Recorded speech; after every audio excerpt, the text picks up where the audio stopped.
মুহূর্তে দাঁড়িয়ে একটা বড় খবর দেব আপনাদের। এই মুহূর্তের বড় খবর, কর্মী সভায় অবসরের ইঙ্গিত সুদীপ বন্দ্যোপাধ্যায়ের।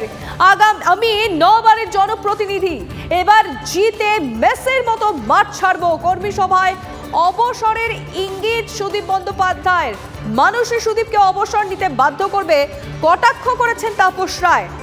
সৌরভ গুহ আমাদের প্রতিনিধি আমাদের সঙ্গে এই মুহূর্তে টেলিফোন লাইনে রয়েছেন। সৌরভ, অবসরের ইঙ্গিত কিসের অবসর? কেন ওই কর্মী সভা থেকে তিনি অবসর নিতে চাইছেন? লিমা, দেখো, উনি বোঝাতে চেয়েছেন যে এবার উনি জিতলে পরে 10 বারের জন্য উনি জনপ্রতিনিধি হবেন সুদীপ বন্দ্যোপাধ্যায়, এবং এবারই তার শেষ ভোট। দেখো লিমা, এই কথাটি বেলেঘাটার কর্মী সভায় বলেছেন।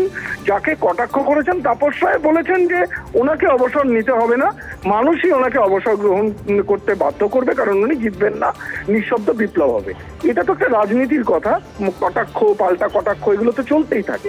কিন্তু আমরা একটা জিনিস দেখি যে যখনই কোনো পলিটিক্যাল ক্রাইসিস ঘনীভূত হয় তখন নেতারা কিন্তু বলেন যে এটা আমার শেষ লড়াই। একসময় গনি খান চৌধুরীর মুখে আমরা এরকম কথা শুনতাম যে এটা আমার শেষ ভোট। এই রকমই কিন্তু একটা ইঙ্গিত দিলেন সুদীপ বন্দ্যোপাধ্যায়, বললেন এবার জিতে তিনি মেসির মতো অবসর নেবেন। এবং আরো যদি তুমি একটু পেছনে চলে যাও, জ্যোতি বসু একবার বলেছিলেন যে তিনি তার জীবদ্দশায় দমদম কেন্দ্রেও পুনরুদ্ধার হয়েছে, সিপিএম জিতেছে, এটা তিনি দেখতে চান। অর্থাৎ মরিয়া লড়াইয়ের একটা ইঙ্গিত দিতে গিয়ে নেতারা কিন্তু শেষ লড়াই, শেষ জীবদ্দশায় আমি দেখতে চাই এই ধরনের বাক্যবন্ধ, মানে যেটা নাকি মাঠ ছাড়ার কথা কেনই বা বলছেন, কি ইঙ্গিত দিলেন, অবশ্যই এই নিয়ে আলোচনা চলবে। সৌরভ, আমরা বরং শুনি কি বললেন তিনি কর্মী সভা, এবং পাল্টা তাপস রায় কটাক্ষ করতে ছাড়েননি। শোনাবো আপনাদের দুজনের বক্তব্য। আর ভাবতে ভাবতে আবার 4 বার এমএলএ 5 বার এমপি হওয়া হয়ে গেছে কলকাতায় 9 বার। তা হাসতে হাসতে আগের দিন বলছিলাম যে এবার 10 বার হয়ে গেলে মেসির মতো একটা জার্সি পরে মাঠকে ডাকা যাচ্ছে, যে সুদীপটা 10 নম্বর করে চলে যাচ্ছে। 4 বার 5 বার 9 বার 10 বার যাই বলুক, সবটাই হচ্ছে প্রিয়রঞ্জন দাসমুন্সি আর মমতা ব্যানার্জির দয়ায়, কোনোটা নিজের কৃতিত্বে নয়। মেসির মতন না মারাদোনার মতন না পেলের মতন জানি না, বয়সের কারণে এবং যে তৃণমূলের সমর্থক কুল বা কর্মীরা তারা তো ওকে পায় না, কখনো পায়নি, সুতরাং সেই না পাওয়ার যন্ত্রণাটা তো রয়েছে। সুতরাং ওর মাঠ ছাড়ার বন্দোবস্ত করে দেবে এইবারেই। শেখ শাহজাহানের গড়ে উড়ল আইএসএফ এর পতাকা।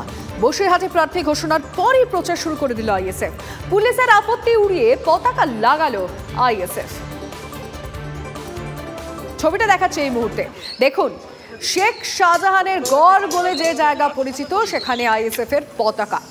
বসিরহাটে প্রার্থী ইতিমধ্যেই ঘোষণা হয়ে গিয়েছে, আর তার মধ্যে প্রচার শুরু হতে না হতেই আইএসএফ এর পতাকা লাগানো হয়েছে।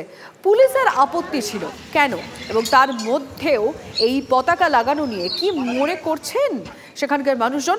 আমাদের প্রতিনিধি সৌরভ দত্ত এই মুহূর্তে আমাদের সঙ্গে রয়েছেন। সৌরভ। লিমা, দেখো, শাহজাহান গড় খাস তালুক সরবেরিয়া, সেই সরবেরিয়ায় কিন্তু একের পর এক রাজনৈতিক দলের পতাকা উঠতে শুরু করেছে। এবার সেই তালিকায় যুক্ত হলো আইএসএফ এর নাম। তুমি জানো যে বসিরহাটের লোকসভা প্রার্থী শহীদুল ইসলাম মোল্লাকে প্রার্থী করেছে আইএসএফ। এরপরই আজ সকাল থেকে সরবেরিয়া জুড়ে আইএসএফ এর পতাকা লাগানো হয়। পুলিশের তরফে আপত্তি জানানো হয়েছিল প্রাথমিকভাবে, যদিও সেই আপত্তিকে উড়িয়েই আইএসএফ যে কর্মী সমর্থক রয়েছেন তারা এই পতাকা লাগানোর কাজ শুরু করেছেন। আর তাদের বক্তব্য, যদি সেই এলাকায় কোন রকম অশান্তি হয়, যদি অবনতি ঘটে, তাহলে তার দায় পুলিশের থাকবে, কারণ প্রত্যেকটি রাজনৈতিক দলেরই প্রচার করার অধিকার রয়েছে। সেই জায়গা থেকে তারা এই পতাকা লাগিয়েছেন। লিমা, বুঝতে পারলাম। সৌরভ, অনেক ধন্যবাদ। সরবেরিয়ায় পতাকা লাগছে, প্রচার শুরু হয়ে গিয়েছে, এগুলো খুব সিগনিফিক্যান্ট একটা পয়েন্ট। কিন্তু অন্যান্য জায়গাতেও, যেমন শ্রীরামপুর এবং বাকি লোকসভা কেন্দ্রগুলোতে প্রচার চলছে জোর কদমে। আসলে ছবিগুলো দেখাই, বিভিন্ন জায়গার ছবি একসঙ্গে আমরা আপনাদেরকে দেখাচ্ছি। ডুয়ার্সের ছবি দেখাচ্ছি, আমরা দেখাচ্ছি শ্রীরামপুরে তৃণমূল প্রার্থী কল্যাণ বন্দ্যোপাধ্যায়, তিনি চণ্ডীতলায় প্রচারে বেরিয়ে পড়েছেন। অন্যদিকে একই ছবি, মানে একই জায়গার ছবি, শ্রীরামপুরের লোকসভা কেন্দ্রের সিপিআইএম এর প্রার্থী দীপশিতা ধর, তিনিও বেরিয়ে পড়েছেন প্রচারে। তারপরেই দেখুন সিঙ্গুরের ছবিটা, সেখানে প্রচারে রচনা বন্দ্যোপাধ্যায়, তিনি এই বছর প্রথম দাঁড়াচ্ছেন ইলেকশনে, সেখানে মন্দিরে পৌঁছে গিয়েছেন, সেখানে মানুষজনের সঙ্গে কথা বলছেন, জনসংযোগ বাড়াচ্ছেন। তারপরেই সায়নী ঘোষ প্রচারে বেরিয়ে পড়েছেন সোনারপুরে পৌঁছে গিয়েছেন যাদবপুরে। এইবারে তিনি তৃণমূলের ক্যান্ডিডেট এবং তারপরেই সুজাতা মণ্ডল বিষ্ণুপুরে তিনি প্রার্থী হয়েছেন, সেখানে প্রচারে বেরিয়ে পড়েছেন। একদম হাই ভোল্টেজ দিন বলা চলে, প্রত্যেকে বেরিয়ে পড়েছেন প্রচারে। এবং আগামীকাল যেটা আমরা মনে করি যে রবিবাসরীয় যে প্রচার, তার মাত্রা খানিকটা আরো বেড়ে যায়। অবশ্যই নজর থাকবে সেদিকে।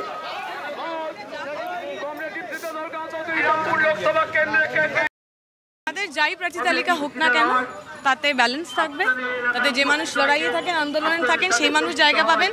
নির্বাচনের দুদিন আগে হঠাৎ করে আমি কাজ করতে চাই, মানুষের সেবা করতে চাই, অথবা প্রচুর ধোঁয়া দেখে চারদিকে শিল্প হচ্ছে ভেবে ফেলা মানুষদের আমরা টিকিট দেবো না। নির্বাচনের আগে আমরা যখন নির্বাচনে লড়বো, ইউনাইটেডলি লড়বো।